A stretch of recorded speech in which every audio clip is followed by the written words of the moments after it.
Hi guys, welcome back to my channel. I'm your average dorm reader. Today I want to talk about romance book tropes that I absolutely hate. There are probably going to be more tropes in this video than in the romance book tropes that I enjoy, just because I consider myself a picky reader and I just find it easier to know what I don't like to read than what I do like to read. So let's get started. First, we're starting off with second chance romances. Maybe it's just my personal belief, but I hate second chance. If you're with someone and they ruined it once, why give them another opportunity to ruin it again? Like I say, wipe your hands clean of the situation, but I especially hate second chance if it's like second chance plus rejection. Like the person was rejected and then the person that rejected them gives them a second chance, or the person that rejects them realizes they're a mistake and the person that's rejected gives them a second chance. So many books that I've read that have like second chance plus rejection trope are DNFs for me, even if the book's written properly, or I guess the correction of the romance and stuff is nice. I just can't bring myself to read that. Or cheating plus second chance. If someone cheats on you, they do not love you. Give that person that cheated on you a second chance. Like, I'm just personally against cheating. I think it's indicative of bad moral character. And I hate to read it, especially in romance books, but I hate to read it more when they go into explicit detail about the cheating that occurred. And then they're like, okay, that's happened. And then now we're going to give them a second chance. One book, I can't remember if it was on Wattpad or it might have been on something else I was reading at the time. And it was literally like this dude, it was alluded to that he might have cheated on her. And then I was like, okay, so miscommunication, which I hate. But I was like, okay, so he didn't really cheat on her. They're like, no, he cheated on her. And now they're going to work through it. And she's going to seem like the problem because she won't give him a second chance. It was this whole mess. So I just tend to stay away from book tropes like that. Also, I don't like second chance plus marriage in trouble. Like, I get marriage is a very complicated thing. There's a lot of things that go into a marriage. I just hate reading marriage in trouble in general. But when you add second chance onto it, it's the same thing as the definition of insanity. Doing the same thing, expecting better results. Especially if there's like no groveling. It's literally like their marriage is in trouble. The dude, because typically the dude's the one that messes up, he realizes it and then he tries to fix it and she gives him a second chance, but he doesn't change anything about himself or the way he handled the relationship in the first place in order to get her back. It's just cycles of repetition. And I just hate reading books like that. I read one really good book that was Marriage in Trouble, and it was a good book, meaning it was written well, the romance was nice, and I finished it, but I still hated it. And I'm just like, leave him. It's a romance book. You know, the possibilities are endless. The woman's always going to find a man that loves her. So why not write a better man that will love her unconditionally? You feel me? Next is bullying tropes in romance, because it's like, how are you going to be romantically interested in someone who you consider your bully or who was bullying you? I just find it so fascinating that this is such a prevalent trope, especially because bullying is often made in connection to high school. And I feel like high school students probably read those high school romances and see the bullying trope and being like, oh, when a dude's mean to me, that's like actually him showing that he wants me, or that's showing that he's attracted to me. And that is not the case.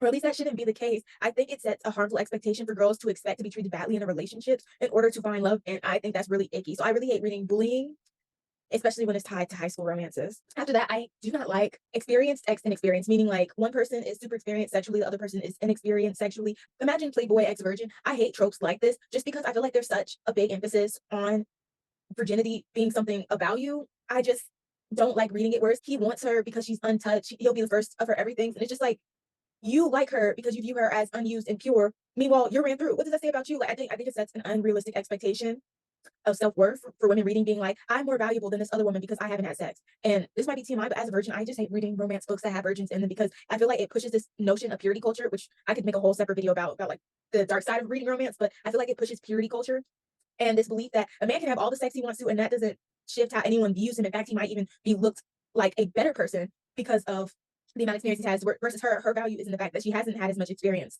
as him. And I just find that really icky. I just find it really gross. And I think it sets up the expectation that you need to be with, as a woman, need to be with someone more experienced. And if you don't want that, you shouldn't be like, if that's not something you find desirable, then you shouldn't be looking for, no matter what like romance books try to tell you.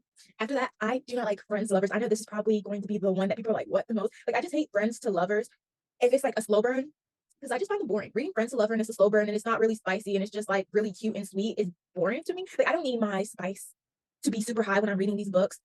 But in the same breath, I just don't want to read about like friends to lovers. Like, what's that one? That movie I saw. One of my friends, he was like, his favorite romance movie was When Harry Met Sally, which I think is a friends to lovers. And reading slow burn friends to lovers gives me that same energy. I was so bored throughout the entirety of that movie. They never add anything extra for us to pay attention to. It's like, we know they like each other, they're friends, and it takes forever for them to get together. And I know I said in my other one, I like when the relationship, the tension, the interactions are built up so we can understand and be a part of the growing of that relationship. But friends to lovers is just, I don't know, boring. But another type of friends to lovers I hate is friends to lovers when they're like when they were friends as children and it ends up being unrequited up until a certain point. Like, so they grew up together, they view each other as friends, and one liked or loved the other one, and it went unrequited for a long time until that person who has the crush or has the love for that person is just like, okay, I'll find someone else. And all of a sudden, I know where that friend becomes possessive and was like, I've liked you this whole time. Like, I hate friends to lovers and it's unrequited. And I hate friends to lovers when it's like, y'all been friends for this long and y'all didn't go for it, and then y'all dated other people. I think that's just indicative because it kind of not fits the narrative of men and women can't be friends. But I just, when I think about the whole debate about can men and women be friends, I think about this situation. And when thinking about the situation, I'm like, no, if there was a sexual attraction if one or the other or both wanted to be in a relationship and it was wrong timing, like I feel like men and women can't be friends, and I think romance tropes like this feed into that. So I prefer like my friends to lovers if I do read it to not be a slow burn and end up being friends as adults. So it's not those years of us reading about them pining about the one who got away and never really, never really shot their shot. It's just like a frustrating read because I'm just like, go find someone who wants you. I love reading romance when a woman is loved unconditionally. And friends to lovers stories typically is like years and years and years of one waiting by the side for the opportunity and the other to be dating or be with someone else during that time. And it's just like, you wanted this person, you wanted to be with this person, but you're gone. Why am I reading this? After that, I hate love triangles. Blame it all on Twilight and the horrible impact that that story had on romance, my personal opinion. But I just feel like love triangles never make sense if the men in the love triangles aren't bisexual, because it's like it's a love triangle. They all feel, a little something, because then otherwise would it not be a love arrow? Like she's interested in him, she's interested in him.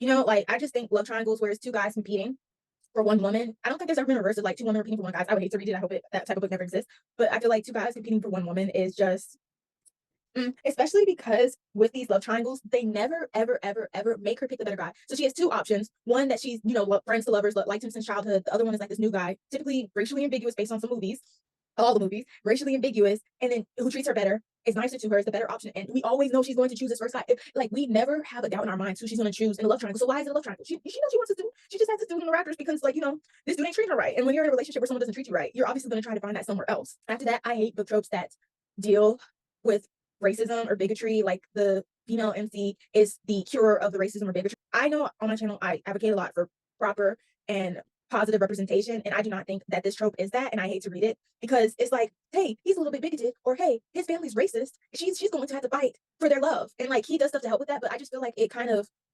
reinforces a lot of people's beliefs that sleeping or being in love with someone outside of your race, a minority group, somehow is the beginning and end of fixing the problem of racism, and it's not. And I just think it's unfortunate that a lot of romance stories tend to write it as though it is. Like there was one romance story I read. It was like princess. It was like he was a prince and he bumped into her and they fell in love.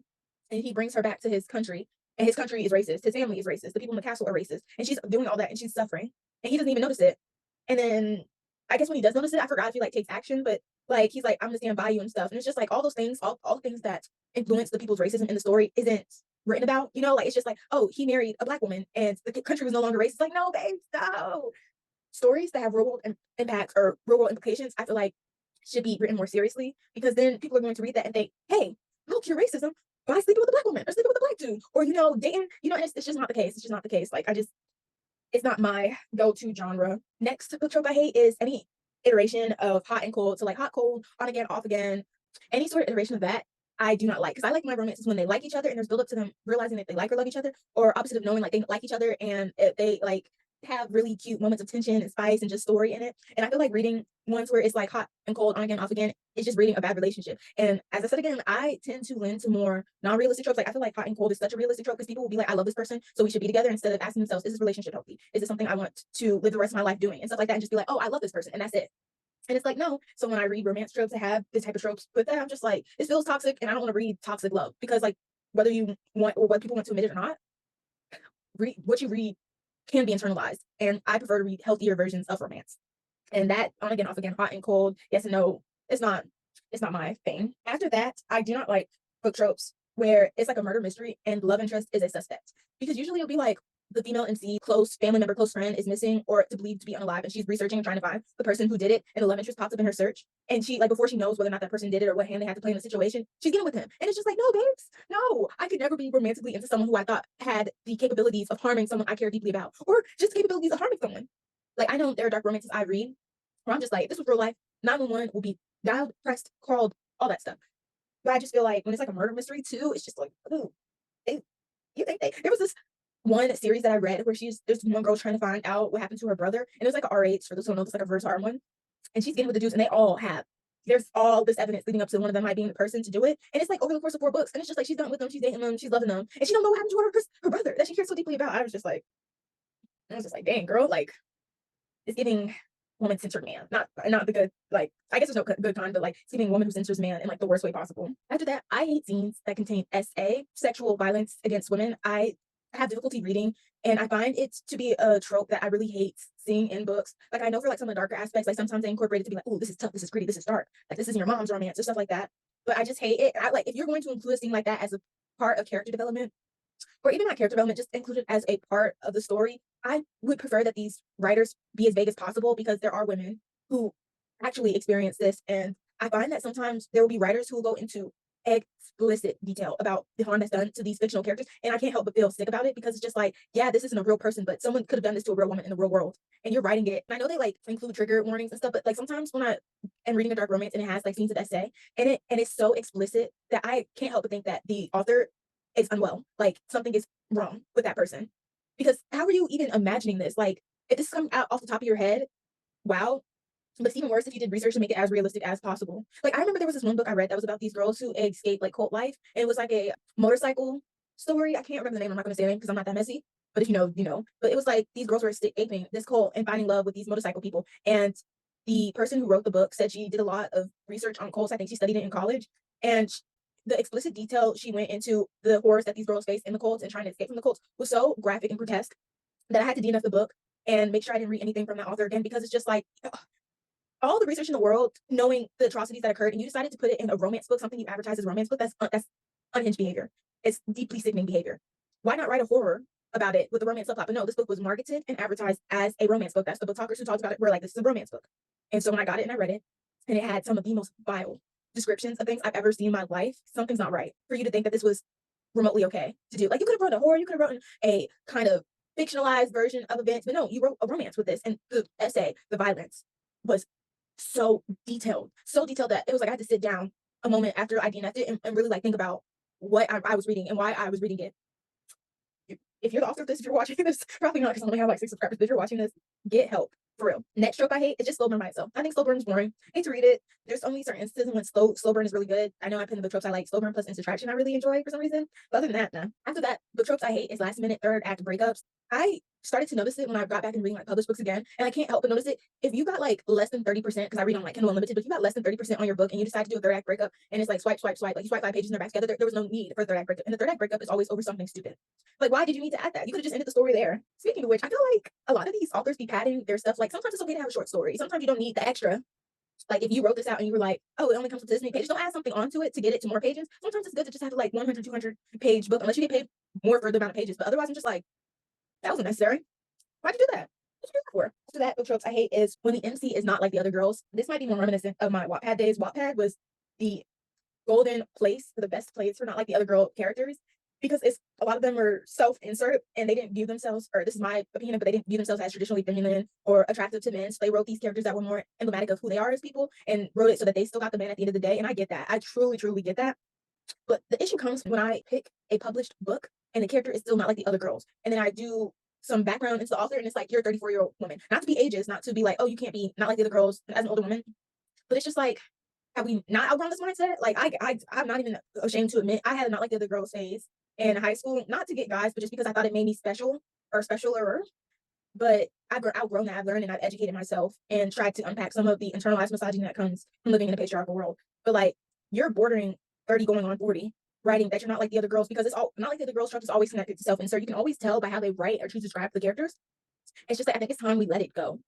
Because they always have to put down the women in the story to make themselves look better. Like it's like, oh, this plastic bimbo blonde is trying to get with her man and stuff like that. And it's just like most of the times in real life, the women that are more likely to go after taking men or the women who are trying to go into men who are interested in them are the people who are actually not like the other girls in real life. So it's just like, you know, like depending on when the book was published, sometimes I read books that were published a little earlier. Let us as women grow past this.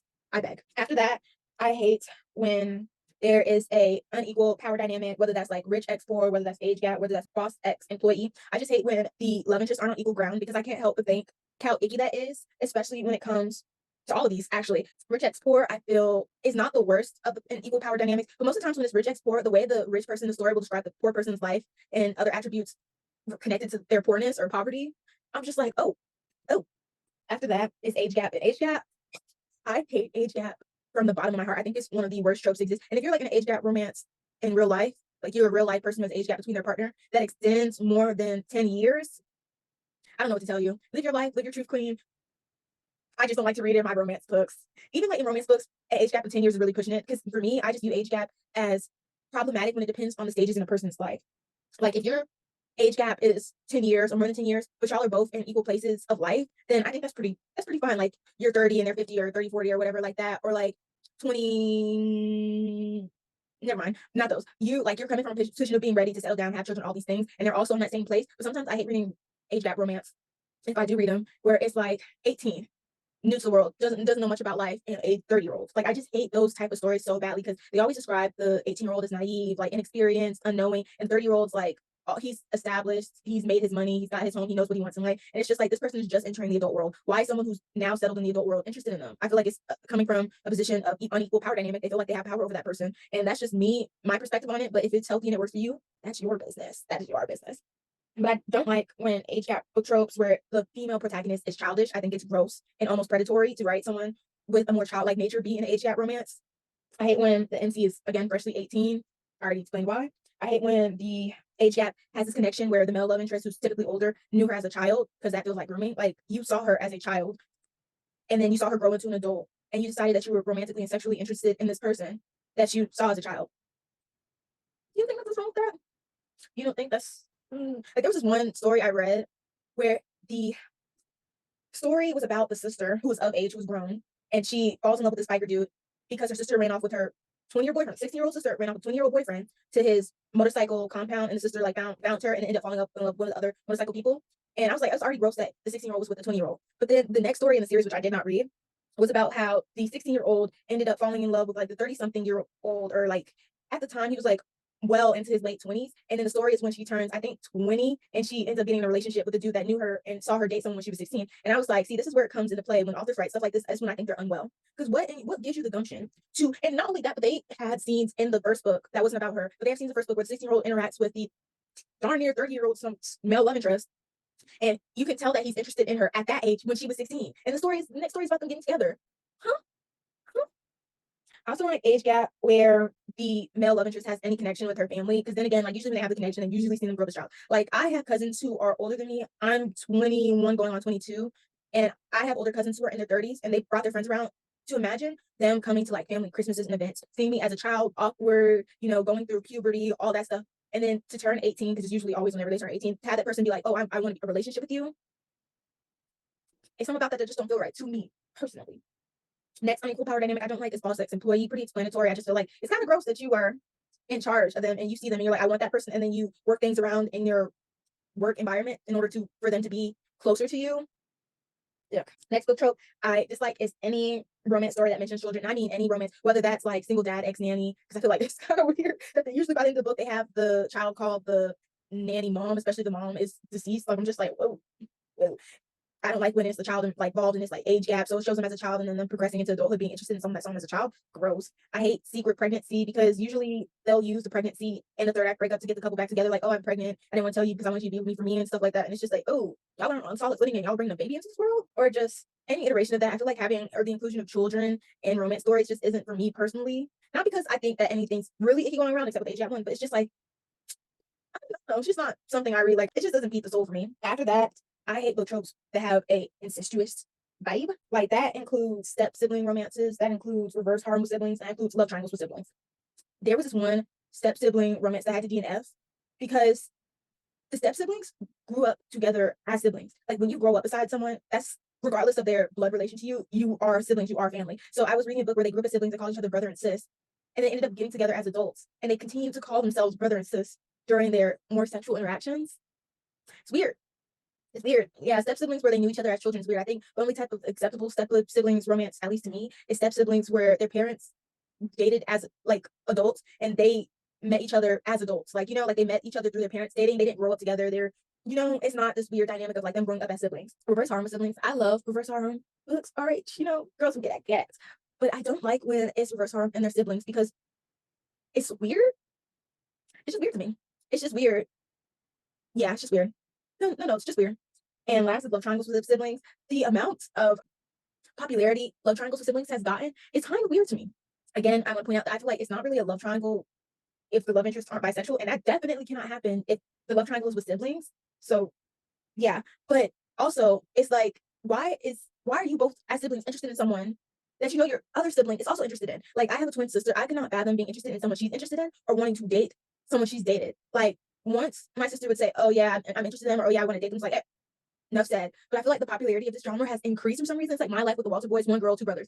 The Summer I Turned Pretty, one girl, two brothers. Kissing Booth. I mean, she wasn't really dating him, but it was kind of one girl, two brothers. Like, it's just weird. Like, I don't like it. And the amount of shows that are being made off of this trope to appeal to the young romance reader demographic is surprising because what?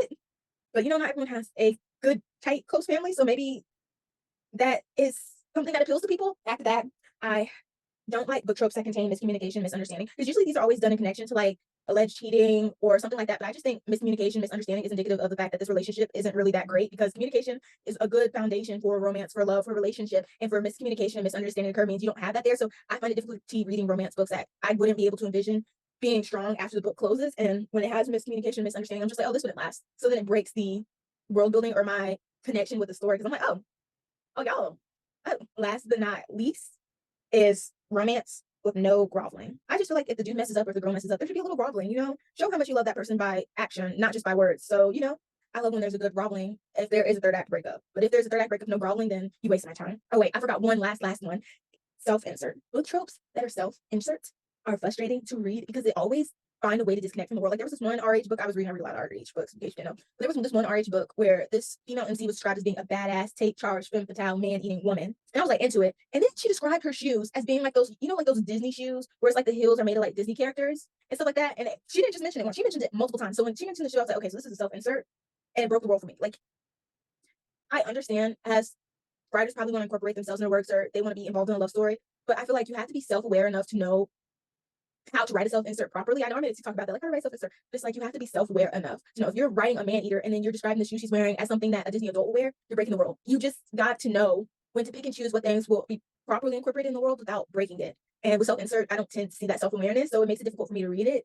Plus, it's usually self-insert is usually written in connection to not like the other girl, so it's frustrating reading. Okay, last book trope I hate is the one where something really tragic happens, whether that be one of the main characters dies by the end of the book, or it's like an Alzheimer's memory loss romance. I cannot even read the titles of books that have those tropes, and that's why I forgot it, because I literally push romances like this out of my mind because I hate them so much. But these are all the book tropes I hate. Let me know what y'all think, what book tropes y'all tend to avoid, or if any of these book tropes on this list are something you enjoy. If it is, please do not leave any book comments. But don't forget to like, comment, subscribe, share, and follow me on all my social medias, Instagram, TikTok, YouTube. And I hope y'all have a great day.